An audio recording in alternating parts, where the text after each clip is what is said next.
अस्सलामु अलैकुम वरहमतुल्लाहि वबरकातुहू। मैं हकीम मोहम्मद अमीन अंसारी आज जो लेक्चर देने लगा हूं इसका नाम है लीवर। तो लीवर का क्या काम है, ये जिस्म के अंदर कौन कौन से काम है जिनको सर अंजाम देता है। तो आपने मेरे इस लेक्चर को बड़े गौर से सुनना है। इंशाअल्लाह बफजले खुदा आप अपने जिगर की खुद हिफाजत कर सकते हैं। तो जिगर जो है ये इंसानी जिस्म के अंदर एक बहुत बड़ी लेबॉरेटरी की मानद है, जिसके अंदर बेशुमार कीमियाई अज्जा जो होते हैं वो तैयार होते हैं और ये तोड़ फोड़ का भी काम करते हैं। तो जिगर खून को फिल्टर भी करता है और खून को स्टोर भी करता है। जिगर जो है ये निशास्ता, लहमियात, चर्बी और दूसरे कीमियाई जो मरकबात हैं उनमें भी तब्दीलियां करता है। तो जिगर की रतूबत जो होती है ये बाइल को भी बनाता है। तो विटामिन और फौलाद को जिगर स्टोर भी करता है। तो जिगर खून के बहने से रोकने वाले जो अज्जा होते हैं उनको भी जिगर तैयार करता है। तो जिगर में खून की गर्दिश काफी ज्यादा होती है। जिगर हर मिनट में तकरीबन 1 लीटर खून जो होता है ये पोर्टल वेन के जरिए जिगर में भेजता है ताकि वहां पर गर्दिश होती है। तो इसी तरह हर मिनट में हेपेटिक आर्टरी जो होती है ये 300 मिलीलीटर खून के साइनोसाइड में रख सकता है। तो जिगर में कार्बोहाइड्रेट के मदरदा झेल अहम मेटाबॉलिज्म शामिल होते हैं। वो कौन से हैं? नंबर 1 ग्लाइकोजन, इसको भी जिगर स्टोर करता है। जिगर जो है ये ग्लैक्टोज और फोरक टूज को भी ग्लूकोज में तब्दील करता है। तो इस तरह जिगर में चर्बी के मदरदा झेल अहम मेटाबॉलिज्म होते हैं, वो भी इसमें शामिल होते हैं। नंबर 1 जिगर ऑक्सीडेशन ऑफ फैटी एसिड्स को भी, जिगर कोलेस्ट्रॉल को भी, फास्फोलिपिड और लाइपो प्रोटीन को भी तैयार करता है। जिगर जो है कार्बोहाइड्रेट और प्रोटीन से फैटी एसिड को भी तैयार करता है। इस तरह जिगर में जो प्रोटीन के अहम मेटाबॉलिज्म शामिल होते हैं जिगर उनको भी कंट्रोल करता है। जैसे अमीनो एसिड की डीएमिनेशन, जिगर अमोनिया से यूरिया भी तैयार करता है। जिगर प्लाज्मा प्रोटीन भी बनाता है। जिगर आपस में तब्दील और दूसरे अमीनो एसिड भी तैयार करता है।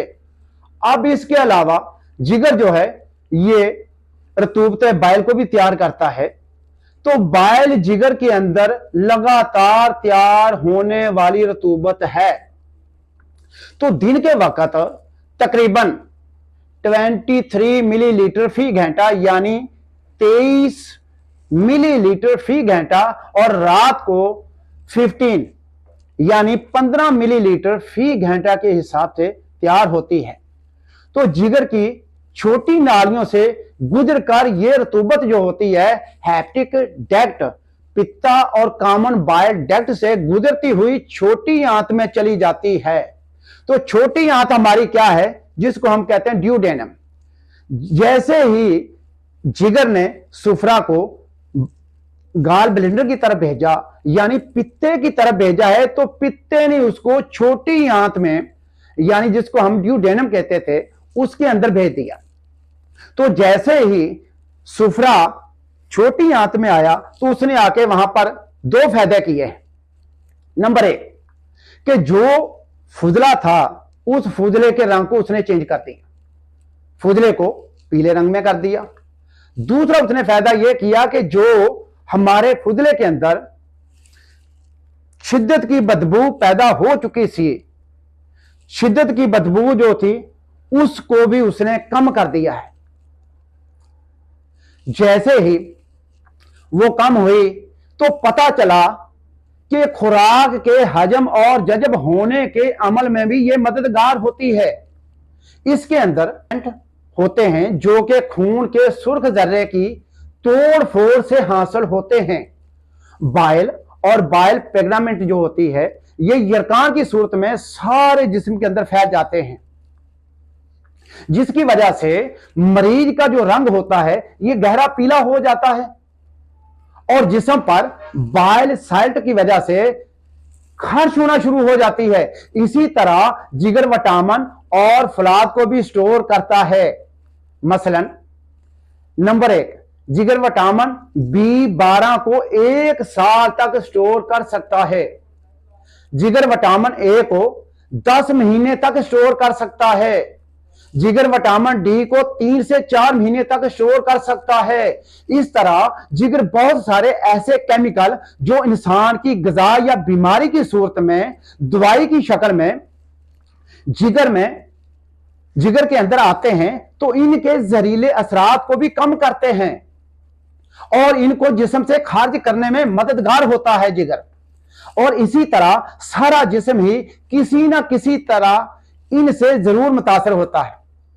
तो इस तरह अगर जिगर के मकाम पर दर्द होगा तो सांस में तंगी होगी, तो इस तरह जिगर में वर्म होगा तो बुखार लाजमी होगा। जिगर के दाएं जानब दर्द होगा तो सांस में भी दर्द में इजाफा हो जाएगा। वर्म जिगर अगर गहरा होगा तो कब्ज होगी, हिचकी आएगी, हाथ पांव जो है ये ठंडे हो जाएंगे।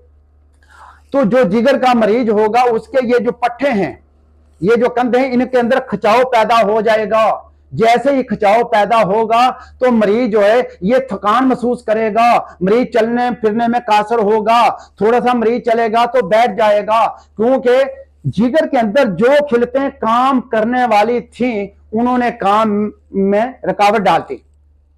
जैसे ही रुकावट डली तो वो जो जिगर था उसको उस सेक्टर ने काम थोड़ा सा आस्था किया, धीरा किया, तो जिसकी वजह से मरीज जो है वो मरीज यरकान का मरीज बन गया। अब हमने क्या करना है कि इस मर्ज को हमने जिस्म से भगाना है, जिगर को हमने दोबारा एक्टिव करना है, जिगर को हमने दोबारा तंदुरुस्त करना है, जिगर को हमने दोबारा जो है अपने पहले वाले लेवल में लेके आना है। तो फिर हमने क्या करना है कि हमने ये जो सर्द खुश्क चीजें हैं और खुश्क सर्द हैं, तार सर्द हैं, सर्द तार हैं, इनको कतन छोड़ना होगा। जैसे ही हम इनको छोड़ेंगे तो ये मैं जो नुस्खा बताने लगा हूं इसको आपने उसको वक्त पे देना है। इंशाल्लाह पहले हफ्ते में ही जिगर जो है ये बिल्कुल दुरुस्त तरीके पे काम करने लगेगा। अब नुस्खा कौन सा है? नुस्खा ये है कि आपने गुल सुर्ख लेने हैं। गुल सुर्ख 50 ग्राम। आगे आपने किस तलख ये भी आपने 50 ग्राम लेने हैं। अब आपने मुसगी रूमी ये भी आपने 50 ग्राम लेनी है। रहमत चीनी ये आपने 50 ग्राम लेनी है। और जो सुंड है ये भी आपने 50 ग्राम लेनी है। फिलफल स्याह जो है ये आपने 50 ग्राम लेनी है। तो रहमत चीनी में आप इजाफा कर सकते हैं, इसको डबल कर लें, 50 से 100 ग्राम कर लें। इसको आपने हमाम दस्ते में डाल के उसको अच्छी तरह कूटना है। कूट कर उसको किसी छलनी के साथ, किसी कपड़े के साथ उसको छान लें। जो उसका सफो भी उसको रख लें और जो दूसरा उसका शान था उसको आप फेंक सकते हैं। तो इसको आपने छोटी चम्मच चाय वाली एक सुबह खाली पेट खानी है, यानी खाना खाने से 2 घंटे पहले सुबह आपने एक फजर की नमाज पढ़नी है। फजर की नमाज से या पहले आपने खानी है या फजर की नमाज के फौरन बाद आपने 1 चम्मच ये सफूफ का खाना है। और 1 चम्मच जो है वो आपने असर का वक्त लगा लें, या यूं कह लें कि दोपहर के खाने से 3 घंटे बाद आपने 1 चम्मच आपने अर्क लेने 3। एक अर्के मकू, दूसरा अर्के कासनी, तीसरा अर्के बादियां। इसको लेके इसको इकट्ठा कर लें। तीनों बोतलों को इकट्ठा करके इसके आधे कप के साथ आपने इस सफूफ को सुबह खाली पेट और असर के वक्त खाना है। इंशाअल्लाह बफजले खुदा आपका जिगर जो है पहले हफ्ते में ही एक्टिव होना शुरू हो जाएगा। आप बिल्कुल सेहतमंद हो सकते हैं। जिगर की वजह से बहुत सारी बीमारियां फैलती हैं। आप जिगर पे कंट्रोल कर लेंगे, जिगर पे काबू पा लेंगे तो इंशाअल्लाह आपको कोई बीमारी लाहक नहीं होगी। इंशाअल्लाह इसके साथ ही हम अब दूसरे नुस्खे के साथ आपकी खिदमत में फिर हाजिर होंगे। तब तक के लिए आप मुझे हकीम मोहम्मद अमीन अंसारी को इजाजत दें। अल्लाह हाफिज। अस्सलाम वालेकुम वरहमतुल्लाहि वबरकातुहू।